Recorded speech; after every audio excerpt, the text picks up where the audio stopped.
Welcome back to my YouTube channel, guys. I know you've not seen me in a while, in a long time, but I actually have a good reason this time.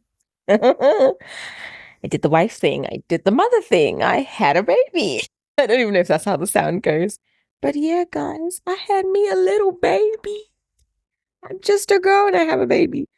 But yeah, we are 6 weeks. I can't believe it that 6 weeks has gone like that. And I'm finally feeling a little bit, yeah, like I'm feeling like myself again, slowly but surely. Like I'm feeling good. So I thought I would come on here and share with you guys my labor and delivery story because I would say I had a positive labor and delivery. And I know when I was pregnant, I didn't see enough positive birth stories, especially with other Black women based in the UK. So just say I should come on here, encourage someone else. If there's someone else out there who wants to have their baby naturally, you definitely can do it. Like it's peak, it's hard, but you can do it. It takes preparation, but it's doable. It's not as impossible as sometimes online it can seem with all the fears of what if this, what if that. So yeah, I'll go back. My pregnancy for me was still normal. Like I had all the stuff that people normally experience, like nausea, heartburn. Look at all this hair, of course. My heart has been burning since first trimester. Heartburn, reflux, back pain, like feeling heavy, all those normal stuff. But I would say I had quite a smooth pregnancy journey. I was low risk. So from the beginning, really, I knew I wanted to have a natural birth. I knew I didn't want to give birth in a hospital setting per se. I wanted to give birth in a birth center. And yeah, like I just really believed. I was really delulu. I kept telling people, I'm going to breathe out my baby. I'm going to go there and breathe this baby out. Yeah. So one of the things I did that helped me was I did a hypnobirthing course and I also read a hypnobirthing book, which really, really, really helped me. All the information felt a bit scattered, like some of the stuff that I use. Also, obviously praying, using my Bible, declarations, believing that, we as Christians, we can declare something and heaven backs us up. So I kept being quite sure of what I wanted and presenting that to God. Like God is our Father. We can tell him what we want and believe that he will do that for us. So from the beginning of my pregnancy, especially after my first trimester, I kept saying to God, I want XYZ. And also the people you have around you really matters. Shout out to my husband because first trimester was hard in the sense of I dealt with a lot of anxiety and fear because I was reading everything online. Like if you're currently pregnant, put your phone down, stop swiping on Instagram. Like I was just consuming things right, left and center and it made me so scared. But I think once I realized like, okay, that's that person's reality. It doesn't have to be my reality. Not saying that things don't happen. Of course, emergencies happen. But sometimes, you go online and it just feels like horror stories, and then this one happened and that happened. Like, and what I learned through this journey is no matter what your journey looks like, or, whether some people are induced, some people can give birth naturally, all these things that I'm going to share with you can still help your mind with going into, I'm about to have a baby and just feeling empowered a little bit. So if I actually go on to that day, I had her at 39 weeks. And that was another thing I said to God. And I kept saying, I was like, I don't want to go overdue. Like, don't make me anxious. I don't want to be waiting. I don't want to go overdue. So I had her at 39 weeks. She was born on a Saturday. My labor started on Thursday. So that's Thursday, Friday, Saturday. So this is what I mean. Like with laboring, contraction, giving birth, it's not like, I don't even think it's the actual action of it, of giving birth, that tires people out. It's a marathon. It's long, which is what I mean by your mindset going into it is everything. Otherwise, like, you need to prepare for it. It's not just something that you can say, oh, I want to give birth naturally and rock up and think, you have to have some tools in your bag, which is what I mean by the hypnobirthing course really helped me. The main things I took from the course was breathing. As much as that seems so small, that simple act of taking control of your breath and being able to focus on that when a contraction comes, 10 out of 10. Like if you can just follow it and just focus. Breathing really helped me. Visualizing that, there's a result at the end of this. At the end of all this pain, some people call it, but at the end of all this laboring, contracting, I'm going to meet my baby. That helped. Affirmations. What does God say about me? What do I believe about this situation? How do I view this situation, right? Because media almost teaches us to look at birth and labor as this horrific thing. And we might think that we don't view it like that, but even from movies, right from when we're young, it's like, oh, you're gonna go, you're gonna scream, you're gonna be in pain, da, da, da, da, da, rather than this is something my body's actually made to do. So anyway, back to Thursday. So I remember Thursday, 5 a.m. exactly. Like before that, I'd been getting Braxton Hicks, a little bit of mild cramps. One of my friends called me on the Wednesday and she was like, how are you feeling? I was like, I've got like period cramps. I've got some Braxton Hicks, but nothing. And she was like, it's coming. Like she knew, right? And so Thursday, it was 5 a.m. I remember I started feeling contractions and they were coming every 10 minutes. Not anything intense, but definitely contractions. These were not Braxton Hicks. It was consistent. So the first thing I did, me as a fine babe, nobody's going to catch me slipping. I woke up at 5 a.m. I took a shower and I tidied up downstairs. I cleared up. I said, this baby's coming. And I went and laid on the bed. I remember I woke up my husband and I was like, babe, she's coming and I'm ready. I'm ready. That was Thursday, 5 a.m. So the whole day now, I try and keep myself active. We're at home playing music, just going about our day normally. My contractions are still every 10 minutes. When they come, one thing I learned in the hypnobirthing, literally, you breathe in for 4 and you breathe out for 8. And you really try and focus on your breathing. So that's literally what I was doing. Like I'd be dancing, moving around. I think my husband made me breakfast. I couldn't really eat too much. I was just snacking on bits and pieces. And then when a contraction would come, I had to focus, especially by the time I got to like afternoon, I would be like, ooh, doing my breathing. My mum came over and was like, guys, let's go to the hospital. I said, Mum, I don't want to rush to the hospital. Part of my thing was I want to go as long as possible at home as I can. I don't want to rush to the hospital and then let fear get in the way of things. And that's another thing. The hypnobirthing really helped me understand all the hormones that are at play when it comes to giving birth and how these hormones work. So it really made me comfortable in the fact that I can do this as long as possible at home. And this is probably the best place for me to labor because early labor, like before you get on to pushing, like I said, it's long. It's long. You're going to get tired. You don't want to be in a hospital straight away. Like save your energy. So I was doing that. By the time it got to nighttime, like we're talking midnight, I've tried now. I've been breathing. I've been laboring the whole day. I said, I've done it. Tick, tick. And they were getting pretty intense. This wasn't any small contraction. I looked at my husband and my mom too was there. She was like, let's go to the hospital. And I was timing my contractions and they were still every 10 minutes. They weren't getting closer together, but they were definitely more intense. So we rock up to the hospital now and I was giving birth at a birth center. So still adjacent next to a hospital because it was my first baby. So I didn't want to just be off somewhere by myself just in case. But it wasn't like the hospital. It was a birth center. We get there now. They check me, guys. Guess how far along I am? They tell me I'm 1 centimeter dilated. Like, I don't think any other words could have broken my heart anymore. I was like, huh?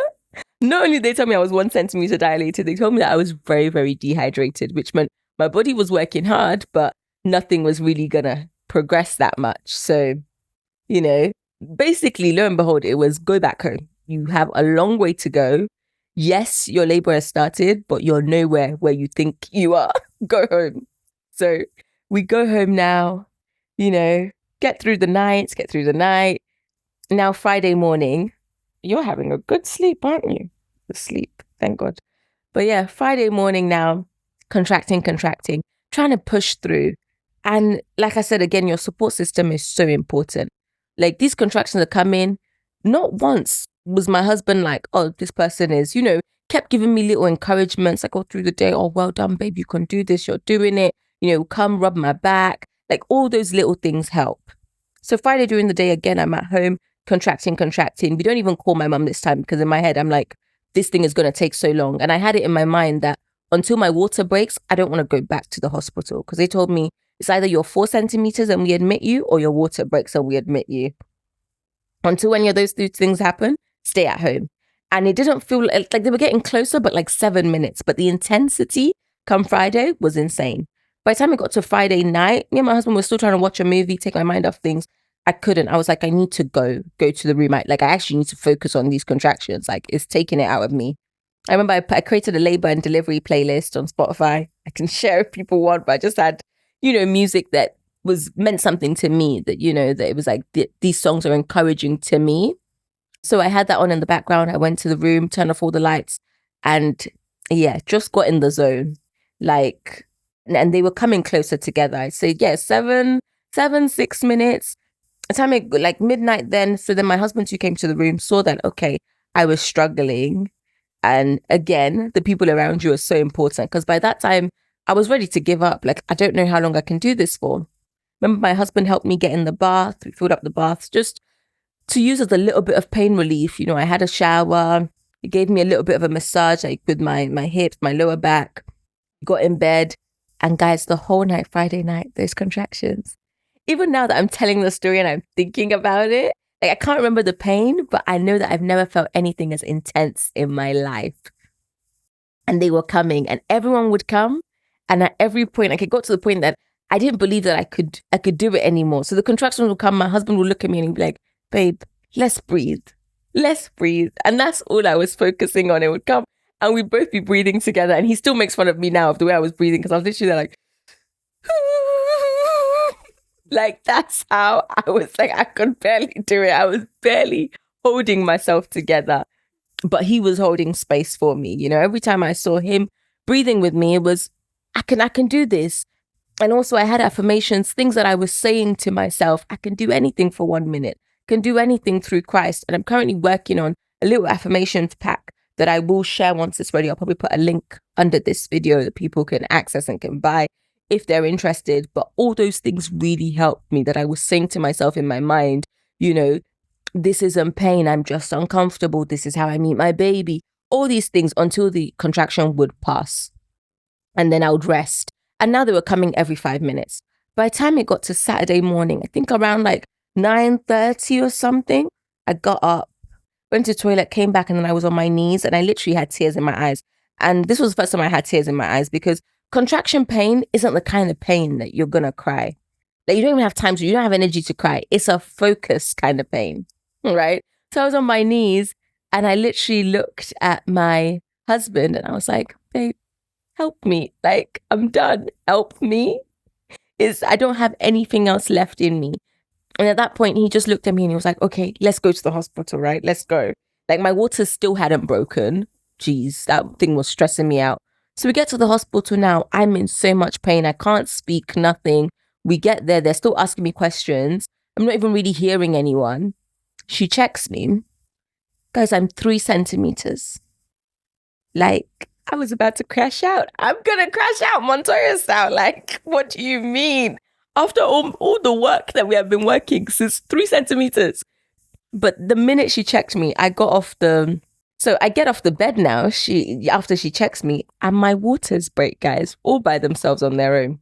Anyway, we thank God. They then decide that they're going to admit me because my waters have broken. I might not be 4 centimeters, but my waters have gone. So they start prepping my room. I'm in the room, tell my husband to go to the car, go get the speakers, go get fairy lights.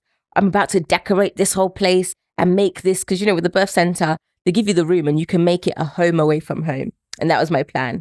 My husband is literally just leaving.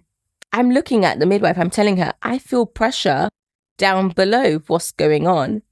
She's looking at me like, girl, you need to calm down, because you're 3 centimeters. You have a while to go. And you saw how long it took from 1 to 3. Anyway, we thank God for people that listen to you and just God's grace in general. The midwife decided she was going to check me again. Guys, she checked me again. I was 8 to 9 centimeters dilated. Woo! And then, I was scared when she told me, because I was just like, what does that mean? And she was like, it means this baby is coming. Anyway, my husband rushes back into the room after hearing me question the midwife. Next thing I know, I'm on my knees and I'm having a baby, guys. And that's how quickly everything progressed for me. And then again, with the hypnobirthing course, when it went to the point of pushing her out, again, there's different breathing techniques for that. So I was using those breathing techniques. Again, me and my husband were there together. I was looking at him. My mum came into the room. It all happened so quick. I think from us going to the hospital to her being born, we're talking like an hour or so. So honestly, like the time from when we got to the hospital to when I was pushing, like, I mean, things rapid. Like the minute my waters broke in that room when she was checking me, it was boom, boom, boom from then on.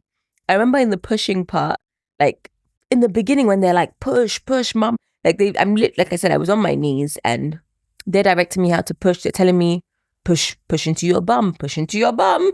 I was scared. I was a little bit apprehensive because, you know, you've seen all these things about tearing. I was like, I don't want to tear. What do you mean push into my bum? Like I said, I was on my knees. I was just there like, And then at some point, I can't even tell you what took over me. It's just very animalistic. Like I was very close to mooing, guys. I was just there like, literally, and just following my body. Like I said, this thing is something natural. As much as you can say, people say, I don't know how to push. I promise you, when it comes to that time, even if you don't push, your body pushes. Like you're just following your body. So I do that. And before we know it, I think I pushed for maybe 30 something minutes. Or yeah, I think, or 20 something. I can't remember the exact numbers, but it wasn't that long. It wasn't that long, the pushing. The long stage for me was the labor, was that 2 days that I was doing. But pushing, before I knew it, I remember I got to the point of, some people call it the ring of fire, but I don't know what was happening there. But there was a point the midwives were like, okay, mummy, we're going to need you not to push on the next contraction. When they said that, I said, Because like I said, your body is pushing. And it's so hard. Like I was trying to do, there's like a blow candles method where when you get to that point, instead of breathing, you just kind of go, like you pant a little bit. So I remember I was like, and next thing my body just took over. Like she came out so fast. So I know I was quite scared before of, what if you tear? But like, so what? So what? Like you let me just be honest, you might tear when you have your child. You just might. And it's not the end of the world. Number one, you're not going to feel it when it happens. Number two, these midwives and doctors, they know what they're doing. They're going to 6 weeks on, I can tell you all my stitches have healed. We're okay. Like it's all right. Honestly, there's not much you can do. I know that there's like massages and stuff. I didn't do any of that. Like by the time you get so close to the due date, I didn't want anybody to touch me anywhere. So you can try it, but I know from speaking to other people, like you tear, it just happens. And like I said, I promise you, it's not a big deal. You don't even feel it in the moment because of everything else going on. So yeah, she came out. And that moment when you lock eyes with that child, I remember I looked down, like I grabbed her from under me. You okay, mama? You've been so good. Shh. I looked at her, we locked eyes, and it was just like, wow, this is the person that was in my belly. Like, whoa. And then everything else after, because I taught, there was a bit of drama after in that, you know, I had to go to theatre. And even though I had her naturally, I still had to, you know, I had stitches. I had to have an epidural for that because of where the stitches were. You know, I ended up I stayed in the hospital for 2 days because of those stitches and them checking on it. But I think all God used to show me in that is, as much as this, I feel like sometimes there's this whole thing of, I had my baby naturally. I had CS. I had an epidural. Like, it doesn't really matter. What hypnobirthing taught me is just whichever route it is, just knowing that God is with you and like you're the one doing this. I think that was what I really learned from the whole hypnobirthing course. Like, just know why your yes is yes, why your no is no. Like, don't just follow the conveyor belt of the healthcare system where it's like, rock up. Okay, your labor's not progressing. We're going to induce you. Okay, yep, now this, now this, now this. Like, you can decide how you want that story to be for you. And as long as you're there and you're in control and you're going through it, it's a positive story. So for me, even though like the stitches and I end up still having the epidural just for, you know, the stitches and the aftercare, I was so proud that I was able to do this. Not because I'm any more special or anything. I really think it's the mind work that goes into it. So if there's anything I can say to encourage someone who is expecting right now, is you get to decide what your labor and delivery story is. And trust that once you've decided, heaven and God is going to back you up in that decision. Also, for anyone who's just had a newborn, like, newborn trenches are real. But if I could say anything, if I could go back and speak to myself, like my 1 week postpartum self, it would be that it gets better. Like, you might not feel good right now, but you feel good again. Because I know when I first had her, as much as it's like, I'm in awe, I love this girl. When the tiredness hits, the sleepless nights, a part of me was scared. Like, what have I gone and done? Like, I've gone and had a baby. How am I going to do this? You okay? How am I going to do this? But it gets better. Like, every day it gets better. You feel like yourself again. It will take time, but you will feel like yourself again. I don't feel 100% yet, but I'm definitely feeling better. 2 things I can say is let people help you. Let people help you. Take the help when you can. And also another one, which I found hard to do at first, is take time for yourself. As hard as it is and you want to be with baby all the time, even if it's just going to shower, doing an everything shower. I remember my first everything shower. We'd been home for a week. One of the days my husband took the baby and he was like, babe, go. I said, go. Like I did a whole body scrub in the shower. But those little moments that you can take where it's just you, whether it's a walk, whether it's a cup of tea in a corner that you can do for 2 minutes, it's in those moments that I really feel that we start to heal ourselves and start to feel like us again. But yeah, I hope you enjoyed my labor and delivery story. Mama is awake and is, as you can hear, chewing on her hands. So that's literally her telling me, I have 2 seconds. I got 2 seconds to get my titties out and feed her. So yeah, we are going to go. I'm going to go and feed her. But I hope to see you guys very, very soon. Yeah. With a next video, I hope to be more consistent this year. It's not going to be just all baby stuff, but you know me, whatever I'm going through, whatever's happening, that's what I'm going to come and sit down and talk to you guys about. Thank you so much for listening. Remember to like, subscribe, comment, let me know, if you're pregnant or if, you've had similar journeys or what your experiences are. And like I said, when I'm done with that affirmation pack, it will be updated in the link of this video. Bye, guys. You want to say bye-bye, Mama? Nope, she's just like, feed me. Okay, so yeah, we're going to go.